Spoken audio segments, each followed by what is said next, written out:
చెప్పారు నాకు తెలియదు, కానీ వచ్చినా కానీ ఏదున్నా కానీ కూడా government is very very clear. మీకు అది ప్రభుత్వం చాలా స్పష్టంగా ఉంది, ముఖ్యమంత్రి గారు చాలా స్పష్టంగా ఉన్నారు. మీకు చూశారు ఏది అసెంబ్లీలో కూడా ఏమని చెప్పారు, ఎవరిని వదలదు, హైడ్రా అనేది కాన్స్టిట్యూట్ చేయడం పర్పస్ అదే అనేది. సో ఫోన్లో వాళ్ళు ఏమి చేస్తారు దట్స్ ఆల్. ఎవరు చేసినా కానీ కూడా పని జరిగేది పని జరుగుతుంది కనుక ఇప్పుడు ఆల్రెడీ FTL లో మీకు ఇంత చేసిన తర్వాత కూడా నువ్వు రేపు పర్మిషన్ ఇస్తే కనుక రేపు అతను బుక్ అవుతాడు, క్రిమినల్ గా ప్రాసిక్యూట్ అవుతాడు. ఇప్పుడు మీకు చెప్పిన తర్వాత కూడా మీరు చేస్తున్నారంటే కనుక ఎలా అప్పుడు? సో టెక్నికల్ గా ఏదో ఓసీ ఇచ్చారు అదంటే సరే అది పోయిందంటే అది వేరు, కానీ మీరు చెవుల్లోకి ఇచ్చిన దానికి అది దాని మీద డిసిప్లినరీ మ్యాటర్ ఉంటుంది. కానీ బట్ FTL లో నీకు ఆల్రెడీ డిక్లేర్ అయిన తర్వాత నోటిఫై అయిన తర్వాత కూడా నువ్వు చేస్తుంటే కనుక అది బికమ్స్ క్రిమినల్ లేదు కనుక. దీనికి పెద్ద సెటప్ చేస్తున్నారు, దీనికి ప్రభుత్వం కూడా పూర్తి సుముఖంగా ఉన్నారు. వాళ్ళు ఏంటంటే మేము ఆస్కారు ఆల్మోస్ట్ ఒక 3 zones గా డివైడ్ కావాలనేది ఇది అంతా చేస్తున్నాం. చేసిన తర్వాత ఇదంతా కూడా చర్చగా వస్తుంది రేపు మీటింగ్లో అంతా సీఎం గారు వచ్చిన తర్వాత ఇవన్నీ చర్చకు వచ్చి. బట్ ఒక లార్జ్ స్కేల్ ఆల్మోస్ట్ 3,500 దాకా సిబ్బంది అడుగుతున్నాము. అండ్ డివైడ్ చేస్తాం, ఏరియాస్ వైజ్గా డివైడ్ చేసి. 2 ఉంటాయి. Disaster management is very important. Disaster మేనేజ్మెంట్లో అంతా అక్కడ ఎక్కడికక్కడ ఇమీడియట్గా మనకి ఈ డిజాస్టర్స్ ఏమైనా ఇమీడియట్ రెస్పాండ్ అవ్వటం, ఈ ట్రాఫిక్ ఇష్యూస్ లేకపోతే ఇంకా సబ్మర్జ్ అవ్వటం, ఇనండేట్ అవ్వటం, ఇవన్నిటి కూడా. బట్ డిజాస్టర్ మేనేజ్మెంట్ ఒకటి ఐసోలేషన్లో చూడటానికి లేదు, దాన్ని లింకప్ ఇది అసెట్ ప్రొటెక్షన్ అగైన్.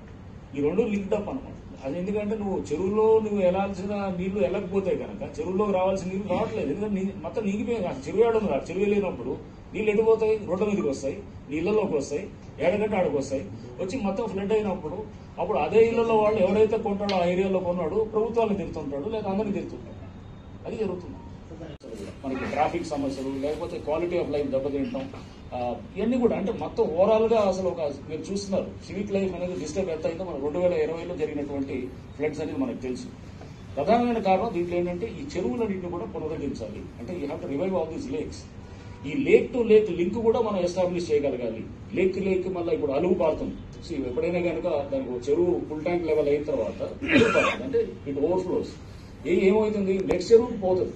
నెక్స్ట్ చెరువుకు పోయేది అది నాలా ద్వారా కనెక్ట్ అయింది, ఒక చిన్న వాగు ద్వారా కనెక్ట్ అయింది. ఆ వాగులు కూడా పూర్తి చేసినటువంటి పరిస్థితులు ఉన్నాయన్నమాట. అంటే ఇప్పుడు నాలాస్ కూడా పూర్తి చేస్తూ చాలా చోట్ల కూడా ఉన్నాయి.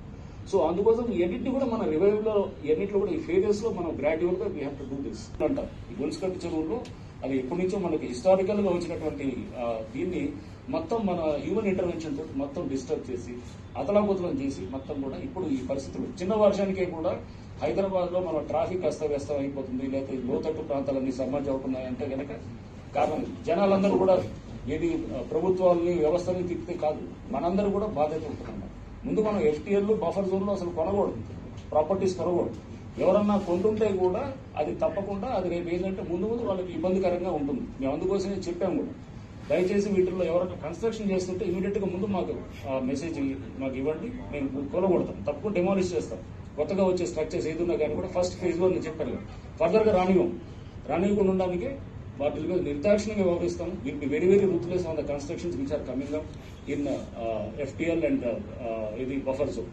సో ఎస్పెషల్ కొత్త కన్స్ట్రక్షన్స్, పాత నెక్స్ట్ వచ్చిన కన్స్ట్రక్షన్ గురించి ఫేజ్ 2లో ఫేజ్ 3 ఈ ప్రాసెస్ లో వెళ్ళాలన్నమాట. ఇది చేసి డెఫినెట్ గా దీంట్లో చాలా మంది స్టేక్ హోల్డర్స్ తోటి కూడా మేము will have lot of interaction, discussions, lakes protect చేసేదాన్ని యాక్టివిస్ట్ ఉన్న స్టేక్ హోల్డర్స్ తోటి అందరితో కూడా మాట్లాడి ఎప్పటికప్పుడు దీన్ని ఇంకా మేము we are planning to have a పెద్ద workshop next month disaster management మీద, అంటే with rainfall protections and next అట్లానే దీన్ని ఈ చెరువుల్ని పునరుద్ధరించడానికి ఎన్నిటి కూడా అంటే ఒక మన థింక్ ట్యాంక్ లాగా కూడా దీంట్లో కొంత మనం మేధోబలం చర్నింగ్ ఆఫ్ ఐడియాస్ ఇవన్నీ కూడా జరిగితే కనుక డెఫినెట్ గా ఒక ప్లాన్ ఆఫ్ యాక్షన్ కూడా మనకి కాంక్రీటైజ్ అవుతుందనేది కూడా ఒక ఆలోచన ఉన్నది.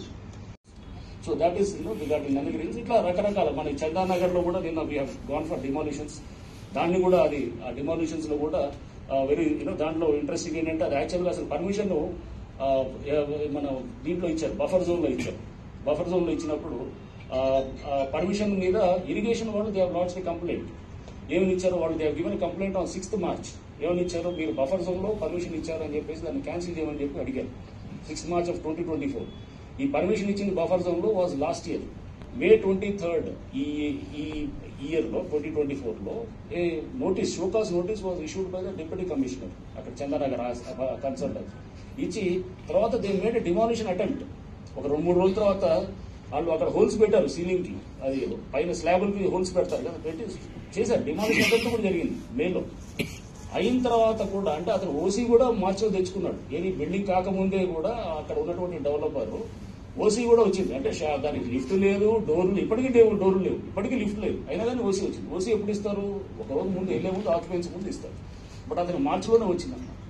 ఆయన తర్వాత సరే ఇమీడియట్ అటెంప్ట్ ఆఫ్ డిమాలిషన్ చేయాలని చూశారు. చూసిన తర్వాత అది సరే మళ్ళీ ఆగింది. అతను ఎక్కడ కోర్టుకు పోలేదు, ఏం లేదు, ఏం జరగలేదు. మళ్ళీ ఇప్పుడు మీ ఇమీడియట్ డిమాలిషన్. బఫర్ జోన్ లో how can you do a construction? And నీకు ఇచ్చింది పర్మిషన్ ఒక లెవెల్ అయితే కనుక దాని మీద ఇంకో అంతస్తులు ఎక్కువ వేసి ఇష్టం అనమాట. అంటే మీరు ఇష్టారాజ్యంగా చేస్తుంటే కనుక డెఫినెట్ గా Hydraa will be definitely they will not. Hydraa అనేది ఏజెన్సీ పెట్టింది అందుకోసం. ఇట్లాంటి వాటిలందరి మీద ఖచ్చితంగా యాక్షన్ తీసుకోవడానికి ఉంటుంది. సో దీన్ని చేసేటప్పుడు మేము వీఆర్ ఫీల్డ్ లెవెల్లో యాక్షన్ అనేది ఖచ్చితంగా హైడ్రా అనేది మీరు concentrate, try to show results on the ground.